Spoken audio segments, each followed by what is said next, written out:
Hello friends, કેમ છો બધા? તો જો આજે તો અમે આવી ગયા હતા રાજકોટ, કેમ કે સેટરડે સન્ડે હોય તો અમે રાજકોટ જ જાય. અને આ જો સ્વરાની ફ્રેન્ડ આવી ગઈ હતી. ત્યાર પછી કૃપાલી દીદી શાકભાજી લેવા ગયા હતા તો બટેટા ને એવું બધું લઈને આવી ગયા હતા. અને હું અહીંયા ફોલતી હતી લસણ, ત્યાં આવી ગયું પાર્સલમાંથી નીકળ્યા ભાઈના શૂઝ. અને ત્યાર પછી મને ભૂખ લાગી ગઈ હતી તો મેં ખાઈ લીધી થોડીક વેફર અને બટેટાનું શાક વઘારી નાખ્યું. અને કૃપાલી દીદી બાંધતા હતા અહીંયા લોટ, ત્યાં સ્વરા આવી ગઈ ને જો એને મેં ડેરી મિલ્કનું કીધું ને મને આવી ચોકલેટ આપી.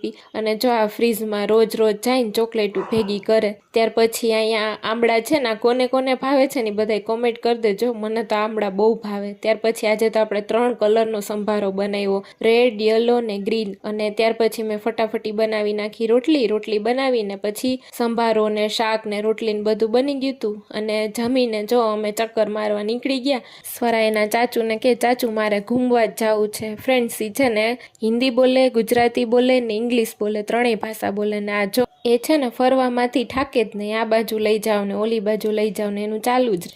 એને બહાર જાય ને ફરવા તો બહુ મજા આવે જો. અને સોંગ ચાલુ હતા ને તો બેનનું ડાન્સ કરવાનું ચાલુ થઈ ગયું. મેં કીધું તું ધરાઈને ડાન્સ કરી લે, સોંગ ચાલુ જ છે. અને એનું તો કાંઈ ડાન્સ કરવાનું બંધ થયું નહીં, ઘર સુધી ડાન્સ કર્યો. ને ત્યાર પછી અમે પહોંચી ગયા ઘરે પહોંચીને અમે ચાચી દીકરીએ બિસ્કિટ ખાઈ લીધા. અને આ એના ચાચુ ભેગી જો બોલથી રમતી હતી. ત્યાર પછી અમે નીકળી ગયા ગોંડલ જવા માટે, કેમ કે સ્વરાને સેટરડે સન્ડેની છૂટી નહોતી તો એને તેડવા માટે આવ્યા હતા. તો પછી અમે નીકળી ગયા ઘરે જવા માટે. તો જો અહીંથી બહાર નીકળ્યા ત્યાં બેન માર ખોડામાં માથું રાખીને સૂઈ ગઈ. પછી થોડીક વાર સૂતીને પાછી ઉઠી ગઈ ને એવું બધું હતું. ત્યાં આવી ગયું ગોંડલ. સૂતા પહેલાં મને કે ચાચી ગોંડલ આવે ને તો મને ઉઠાડજો. મેં કીધું હા આવ્યું ને તો મેં એને ઉઠાડી. અને આ પુલ નીચેથી નીકળે ને તો એને કેવી રાડ પાડી, જો હસતી હતી કેવી.